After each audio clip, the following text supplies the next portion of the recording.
नितिन भाई, ये अपना अखंड भारत, तो इंडिया पार्टीशन होने के बाद मतलब स्वातंत्र के टाइम पे पाकिस्तान चलेगा, अफगानिस्तान उससे पहले ही चलेगा, बांग्लादेश चलेगा। ओके, तो बांग्लादेश में अभी कितने हिंदूस है? मैं ये आपसे बात क्यों कर रहा हूँ बोले तो సి ఒకప్పుడు మన భారతదేశం పరిస్థితి ఎట్లుందో మీరు ఓల్డ్ సిటీలో ఉన్నారు, మీకు తెలుసు ఓల్డ్ సిటీలో ఎట్లుంది పరిస్థితి అని. ఓకే, హిందువులు ఎట్లా మైగ్రేట్ అయిపోతున్నారు అనేసి. అట్లా ఈ ఏరియాలో ఒకప్పుడు పాకిస్తాన్లో 15% ఉంటే ఇప్పుడు 1998లో 1.6%, అంటే ఓన్లీ 1% ఉన్నారు. ఇప్పుడు ఆఫ్ఘనిస్తాన్లో 7 lakhs చిల్లర ఉంటే ఇప్పుడు 7,000, అది కూడా 2017లో.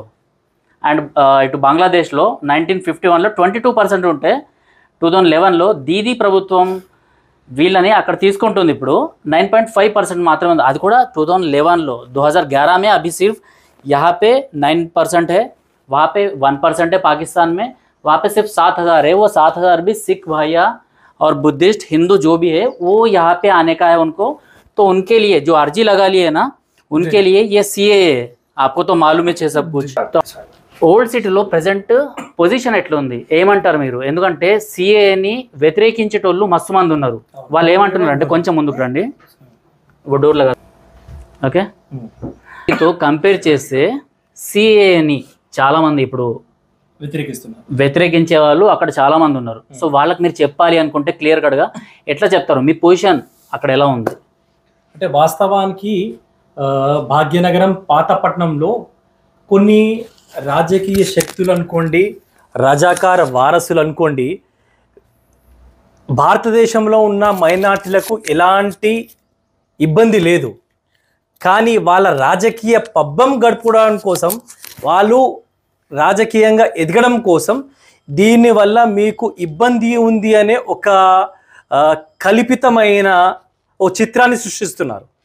వాస్తవానికి నాకు తెలిసినంత, నేను తెలుసుకున్నంత, పాకిస్తాన్, బంగ్లాదేశ్, ఆఫ్ఘనిస్తాన్ ఇలా ఇతర దేశంలో ఉన్న హిందువులు కానివ్వండి, బౌద్ధులు కానివ్వండి, క్రిస్టియన్లు కానివ్వండి, జైన్లు కానివ్వండి, అక్కడ పడుతున్న ఇబ్బందులని మోదీ గారు గుర్తించి, ఈ దేశ ప్రభుత్వం గుర్తించి వారిని తిరిగి తమ దేశానికి తీసుకురావడానికి ఇదొక చట్టం.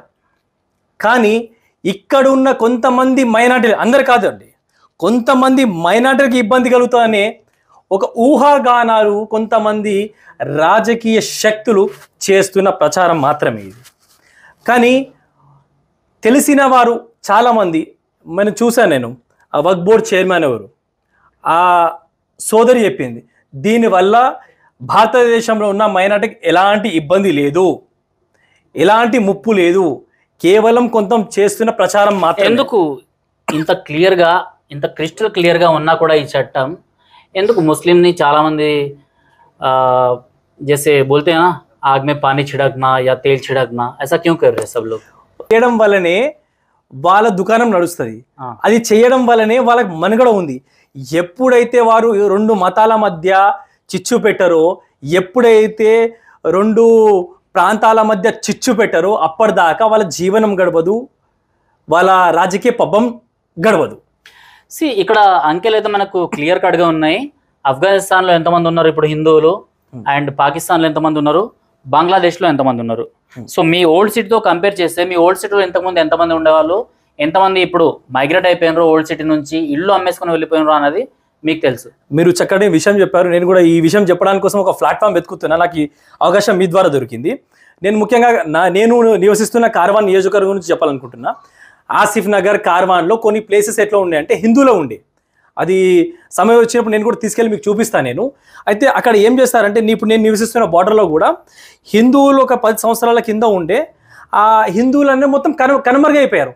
ఎప్పుడు అయిపోయారంటే, మత ఘర్షణలు జరిగిన చోట వాళ్ళ ఇంటి పైన దాడులు చేసి, భయాన్ని మానభంగాలు చేసి, వాళ్ళ ఆస్తులు ధ్వంసం చేసి, వాళ్ళ ఉన్న అన్ని ఏమంటారు బంగారాలు అన్నీ దోచుకొని భయభ్రాంతులు గురి చేసేవాడు. అప్పుడు ఏమనుకుంటాడు, నాకు చిన్న పిల్లలు ఉన్నారు, వాళ్ళ భవిష్యత్తు కావాలంటే మళ్ళీ దాడులు జరిగితే మళ్ళీ చంపేస్తారు, ఎందుకు ఇది అవసరమా అని వాళ్ళు అగ్వసగ్వకి వాళ్ళ ప్రాపర్టీలను, ఇల్లులను అమ్ముకొని వారు ఇతర ప్రాంతాలకు వెళ్ళడం జరిగింది. ఇది పాతపట్నంలో కాకుండా ఎక్కడెక్కడైతే మత ఘర్షణలు జరిగితే అక్కడక్కడ ఈ హింసలు దాడులు జరుగుతున్నాయి. అది సేమ్ టు సేమ్ ఇదే పాకిస్తాన్లో జరిగింది, ఇదే బంగ్లాదేశ్లో జరిగింది. పాకిస్తాన్లో స్వతంత్రం వచ్చినప్పుడు 22% హిందువులు ఉండే, ఇప్పుడు 2% కూడా లేరు. ఈ ఇంప్లిమెంట్ దేశవ్యాప్తంగా ఎక్కడైతే మైనార్టీలుగా హిందువులు ఉంటారో వాళ్ళపైన జరుగుతూనే ఉంటుంది. దీన్ని అణిచివేయడం కోసమే, దీని అరికట్టడం కోసమే దేశ ప్రధాని మోదీ గారు సరైన నిర్ణయం తీసుకున్నారు. నేను చూశాను అక్కడ క్రికెట్ ప్లేయర్ పాకిస్తాన్లో ధనుష్ ఆయన ఆ దేశం నుంచి ఆడడం జరిగింది. ఆయన ఏంటంటే ఏ దేశంలో ఉన్నా, నేను హిందూగా పుట్టిన ఏ దేశంలో ఉన్నా ఆ దేశానికి న్యాయం చేయాలి కాబట్టి ఆ దేశం తరఫున ఆడినా, కానీ మాకు బహిష్కరించారు, మాకు అనేక రకంగా ఇబ్బంది పెడుతున్నారు. నాకు చాలా సంతోషంగా ఉంది మోదీ గారు మాకు అక్కడ వచ్చే అవకాశం కల్పించారని. అంటే నాట్ ఓన్లీ పాకిస్తాన్, బంగ్లాదేశ్ కానీ ఆఫ్ఘనిస్తాన్ ఇంకా ఇతర దేశం నుంచి ఎక్కడి నుంచి అయినా సరే ఈ ఇబ్బందులకు గురి అవుతున్న మైనార్టీలు, ఈ 4 మతాలు ఉన్నాయో, ఇప్పుడు హిందూకి బాధ వెళ్తే భారతదేశమే ఉంది, వేరే దేశం లేదు. అదే ముస్లింకి ఇక్కడ ఇబ్బంది అయితే పాకిస్తాన్ పోవచ్చు, బంగ్లాదేశ్ పోవచ్చు, ఆఫ్ఘనిస్తాన్ పోవచ్చు, వారికి అవకాశాలు ఉన్నాయి. రైట్, ఇదే మాట మీద మనం మాట్లాడుకుందాము. नितिन भाई हमारे साथ है. नितिन भाई प्लीज वेलकम. जो भी यहाँ पे आप ये मैप यहाँ पे देख रहे हैं, इससे पहले हिंदूस कितने थे यहाँ पे, अभी कितने घट गए, और ये हिंदूस यहाँ से पलायन करके उनका घरदार सब कुछ छोड़ के पाकिस्तान से, अफगानिस्तान से और बांग्लादेश से अगर भारत में आके यहाँ पे रहने के लिए आश्रय लिए, तो प्रॉब्लम इसको क्यों हो रही है? असदुद्दीन ओवैसी को होने दो या तमिल कोई एक्टर्स को होने दो, लेकिन मलयालम के जो केरला के जो मुख्यमंत्री है पिनराई विजयन या दीदी जो ममता है. देखिए, सबसे पहले तो सिद्धांत ऐसा है कि देश में जो सीए का जो कानून है, भारत सरकार के द्वारा इसको इम्प्लीमेंट करने का जो काम किया जा रहा है, जिन लोगों को भी दिक्कत हो रहा, मेरा सवाल सीधा सीधा उनसे ही है कि आप इस देश के नागरिक है या नहीं है.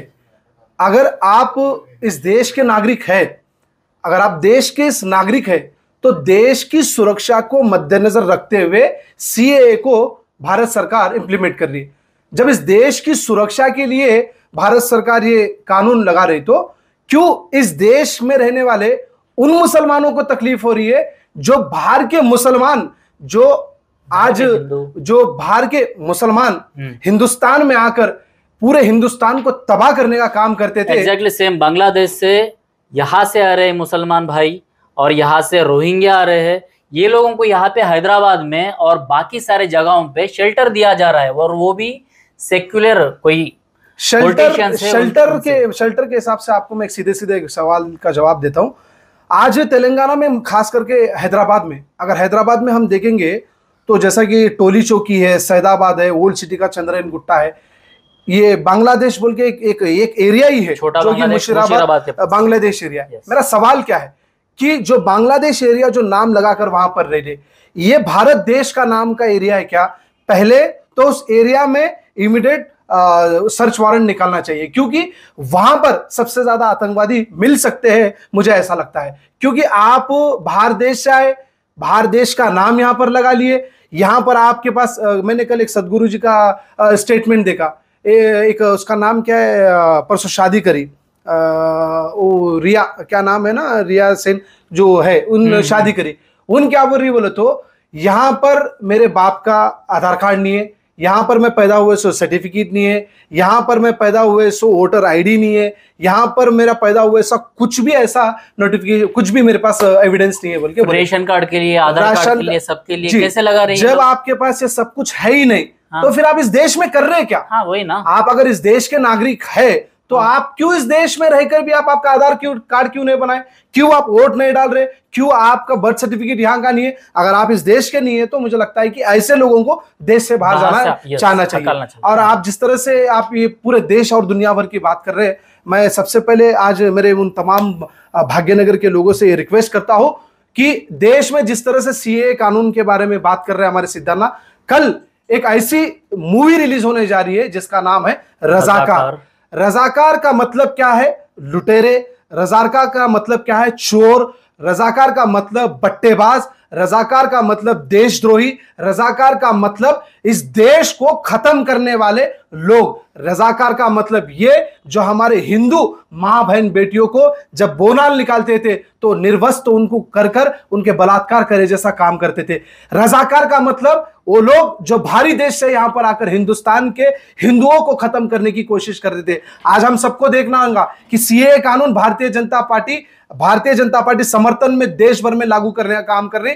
अगर उस वक्त में सरदार वल्लभ भाई पटेल एक कदम आगे नहीं आते थे तो आज मुझे लगता था कि हैदराबाद की जगह ये पाकिस्तान होता था, पाकिस्तान बनता था या बांग्लादेश के जैसा दूसरा देश यहाँ पे बनता था। क्योंकि ऐसे बहुत सारे कम्युनिस्ट नेता है जो हैदराबाद को सेपरेट स्टेट, सेपरेट देश के नाम से जाना जाए, ऐसे कोई मतलब हैंड भी रेज करते हैं, ऐसे बहुत सारे हैंड रेज करने वाले लोग क्या, ये रजाकार की जितनी भी औलादे हैं आज भी वो लोग क्या बोल रहे हैं, हैदराबाद हमें अलग है बोल के बोल रहे। आज हैदराबाद अगर अलग है तो हैदराबाद में अलग रहने के बाद में आप यहाँ के फैसिलिटीज क्यों उठा रहे? आप हैदराबाद रहकर यहाँ के आपके लोग एमएलए बन रहे, कारपोरेटर बन रहे, एक एमपी बन रहा, अकबरुद्दीन ओवैसी जैसे लोग आज हमारे हिंदू देवी देवताओं को गाली दे रहे, असुद्दीन ओवैसी जैसे लोग भारत माता की जय नहीं बोल रहे। भारत माता की जय ये कोई हिंदू वर्ड नहीं है, भारत माता की जय हमारी देश में जिस देश में पैदा हुए, यस, उस देश की जय बोलने में तुम्हें क्या होने वाला है? अगर आज हमारे हिंदुस्तान के काफी सारे लोग हैं जो बाहर के देश में जा रहे, पाकिस्तान क्या बोलते, अमेरिका को जिंदाबाद बोलते, जापान को जिंदाबाद बोलते, जहां का वहां जिंदाबाद बोलते, लेकिन जिस देश की भावना है उस देश की भावनाओं को आपको बोलने में क्या हर्ज है? मैं ये सवाल आज पूछना चाहता हूं, मैं उन तमाम लोगों से कहना चाहता हूं, अगर सीए के जैसा ये आपको देखना है तो कल रजाकार मूवी अगर आप सभी लोग देखेंगे तो मुझे लगता है कि जो दर्द हमारे हिंदुओं ने हैदराबाद, भाग्यनगर को हैदराबाद कैसे बनाया, वो भी रजाकार मूवी में कल हमारे युवाओं को, महिलाओं को, बूढ़े बुजुर्गों को देखना होगा, क्योंकि ये दर्द हमें दुनिया के सामने दिखाना होगा। आज हम देख सकते हैं कि हम कश्मीर फाइल्स दुनिया को बताए, कश्मीर फाइल्स दुनिया को बताए, वो कश्मीरी तक सीमित थी, लेकिन आज हैदराबाद में रजाकारों के बारे में हमारे को देखने का मौका मिल रहा है, हम सबको देखना होगा। धन्यवाद అన్న। మీరు కూడా ఒకసారి రండి అన్న, మీకైతే ఈ హీరో పరిచయం అనుకుంటా, ఎందుకంటే అన్న आपका भी इनके डब मूवीज देखे विजय के? नहीं, विजय को अभी तक एक रेस्पेक्ट दिया जाता था यहाँ पे, लेकिन सीए के अगेंस्ट, सीए ని వ్యతిరేకించండి అనేసి అన్న ఒక వ్యాఖ్యలు అయితే చేసిండు ఆయన। नहीं, इन्होंने एक यहाँ पे पार्टी स्टार्ट की टीवी के नाम से, तो सीए को यहाँ पे स्वागत नहीं करना चाहिए, ऐसा इनका स्टेटमेंट है। तो इसके बारे में आप क्या कहना चाहते అన్న? ఫస్ట్ మిమ్మల్ని అడుగుతా, ఇలాంటి హీరోలు సగం సగం జ్ఞానంతో, మిడిమిడి జ్ఞానంతో వచ్చి సిఏని వ్యతిరేకించండి, సిఏని స్వాగతించొద్దు అంటే మీరేమంటారు? విజయ్ ఈ వ్యాఖ్యలు చేయడంలో ముఖ్య ఉద్దేశం ఏదైతే విజయ్ తమిళ యాక్టర్ ఉన్నాడు, ఆయన కొంతమంది మైనారిటీల మెప్పు కోసం ఇది చేస్తున్నాడు। ఇంకోటి ఆయన ముఖ్య ఉద్దేశం, ఎక్కడైతే మనము దేశం గురించి మాట్లాడతామో, భారత్ మాతాకి జై అంటామో, జై శ్రీరామ్ అంటామో, దీన్ని కూడా ఆయన వ్యతిరేకిస్తాడు। అంటే మనము ఏ దేశాన్ని పూజిస్తామో, ఏ దేవుని పూజిస్తామో అది మనం అంటున్నాం కాబట్టి ఆయనకు నచ్చట్లేదు। విజయ్ ముఖ్య ఉద్దేశం కేవలం మైనార్టీలకి వంతు పాడడం, మైనార్టీ మెప్పు కోసమే పనిచేయడం ఆయన లక్ష్యంగా అవసరమా? దీన్ని బహిష్కరించాల్సిన బాధ్యత ముఖ్యంగా తమిళ ప్రజలపైన ఉంది। ఏ అయితే ప్రజల ట్యాక్స్ కడుతున్నారో, ఆయన మూవీ చూస్తున్నారో, ఆ డబ్బులపైన ఈయన ఎదిగాడో అలాంటి వాళ్ళ ఆలోచన అనుగుణంగా ఆయన అడుగుడేయాలి। కానీ వాళ్ళ ఆలోచనలకు వ్యతిరేకంగా ఇతను పనిచేస్తున్నాడు। అంటే పూర్తి స్థాయిలో ఆయన అయితే రాజకీయంగా ఎదగాలనుకుంటున్నాడో దానికి సంబంధించి ఆయన ఆ కామెంట్ చేసినట్టుంది। కానీ అక్కడ పరిస్థితులు కూడా మీరు చూసారు, అన్నమలై అనే ఒక ఐపీఎస్ అధికారి తన ఉద్యోగానికి రాజీనామా చేసి తను ఏదైతే ముందుకెళ్తున్నాడో ఈయనకు వ్యతిరేకంగా, ఆయన ఎక్కడైతే సీఏకి మద్దతు తెలుపుతున్నాడో ఆయన వ్యతిరేకంగా మాట్లాడుతున్నాడు। అంటే ఆయనకు వ్యతిరేకంగా ఉన్న ఓట్లు ఏమైనా గెయిన్ చేయాలనుకుంటున్నాడు। కానీ ఆయన చేసిన తప్పు ఏంటంటే, ఇప్పుడు దేశవ్యాప్తంగా మీరు చూడండి, ఎక్కడ నిరసనలు లేవు, ఎక్కడ కూడా వ్యతిరేకత లేదు। మెల్లమెల్లగా సీఏకి అనుకూలంగా ఎవరైతే ముందు భ్రమలో ఉండే వాళ్ళు కూడా మద్దతు తెలపడం స్టార్ట్ చేశారు। కొన్ని రోజుల తర్వాత విజయ్ కూడా నేను తప్పు చేశాను, నేను మద్దతు తెలుపుతానని మీరు ఆశ్చర్యపోవడం అవసరం లేదు। अन्ना, आप क्या बात करना चाहते हैं इस पे? देखिए, मेरा तो सवाल यही है कि विजय जो एक्टर है, अगर यकीनन इस एक्टर को ये पता होना चाहिए कि देश का संविधान और देश के कानून के बारे में, ये कई सारे कंट्रीज में शूटिंग के लिए जाता है, तो वहां पर जब ये जाता है तो इसको पासपोर्ट पूछते, विदाउट पासपोर्ट या विदाउट इसके आइडेंटिटी, अगर ये इंडिया इसके पासपोर्ट में अगर नहीं रहा तो इसको एंट्री भी नहीं देते। तो इसको इस बात का पता होना चाहिए कि जब मैं मेरे देश को रिप्रेजेंट करके दूसरे देश में जा रहा हूं, दूसरे देश में मैं इतना बड़ा सेलिब्रिटी रहने के बाद भी, मैं एक हीरो रहने के बाद भी मुझे अपना परिचय देना पड़ रहा, तो फिर क्यों इसको इतना दिमाग नहीं है कि मेरे देश में मैं अकेला इंसान इतना बड़ा सेलिब्रिटी हूं, इतना मेरा नाम है, मैं दूसरे कंट्री में जाए तो मुझे पासपोर्ट पूछ रहे। विदाउट पासपोर्ट लाखों करोड़ों लोग पलायन से दूसरे स्टेट में, पाकिस्तान, बांग्लादेश, चाइना, ये जितने भी कंट्रीज है, वहां से अपने देश में without passport, without any evidence से हमारे देश में रह रहे। मैं इनसे सवाल पूछना चाह रहा हूं, कल को हिंदुस्तान में परसों भी एक रामेश्वरम में ब्लास्ट हो गया, हो सकता है उसमें भी बांग्लादेशी हो सकता है उसमें भी पाकिस्तानी हो सकता।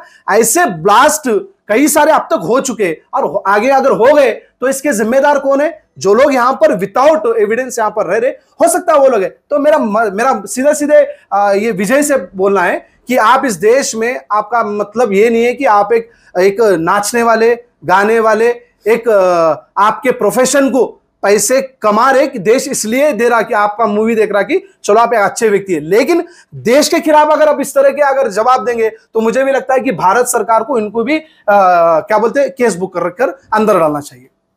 రైట్, థ్యాంక్ యూ అన్న. థ్యాంక్స్ మా స్టూడియోకి వచ్చి సిఐ గురించి, మీ ఓల్డ్ సిటీ గురించి మాట్లాడినందుకు నితిన్ భాయ్, థ్యాంక్ యూ, बहुत बहुत ధన్యవాద్. నిజంగా ఇలాంటి సూపర్ హీరోస్ చాలా మంది మనకు కావాలి, చాలా మంది అవసరం. ఎందుకంటే సిఐ గురించి మాట్లాడాలి అంటే చాలా మంది దీన్ని ఎలా మౌల్డ్ చేసి భారతదేశానికి అగేన్స్ట్ గా మాట్లాడాలి అనేసి చాలా మంది అనుకుంటారు. కాకపోతే ఇక్కడ నితిన్ భాయ్ కానివ్వండి, లేకపోతే అశోక్ భాయ్ కానివ్వండి, సో వీళ్ళు చాలా క్లియర్గా మాట్లాడారు. ఏదైతే ఓల్డ్ సిటీలో ఫేస్ చేస్తున్నారో, ఓల్డ్ సిటీలో ఏదైతే అక్కడ ఉన్న హిందువులు మైగ్రెంట్స్ అయిపోయారో వాళ్ళందరూ అక్కడ నుంచి వేరే వేరే ఏరియాస్కి వెళ్ళిపోతున్నారో ఇళ్ళు అమ్ముకొని, దాని గురించి చాలా బాగా ఎక్స్ప్లెయిన్ చేశారు నిజంగా. అలానే పాకిస్తాన్, ఆఫ్ఘనిస్తాన్ అండ్ బంగ్లాదేశ్లో కూడా హిందువుల్ని అక్కడ వాళ్ళపైన కావాలని, వాళ్ళపైన గొడవలు సృష్టించి వాళ్ళని బలాత్కారం చేసి వాళ్ళ ఇంట్లో వాళ్ళని అండ్ వాళ్ళ ఆస్తిపాస్తుల్ని విడిచిపెట్టేసి అక్కడి నుంచి పారిపోయేటట్టు చేస్తున్నారు. సో అందుకోసమే వాళ్ళందరూ ఇక్కడికి వస్తున్నారు, మన ఇండియా, మన భారత్కి వస్తున్నారు కాబట్టే ఇలాంటి పరిస్థితి నిలబడింది, ఇలాంటి చట్టాలు తీసుకురావాల్సిన అవసరం వచ్చింది. సో ఇది సిఏ గురించి ఈరోజుటి మన చర్చ. సో నెక్స్ట్ టైం మరో చర్చతోని మీ ముందుకుంటాను. టిల్ దెన్, జై హింద్, జై భారత్.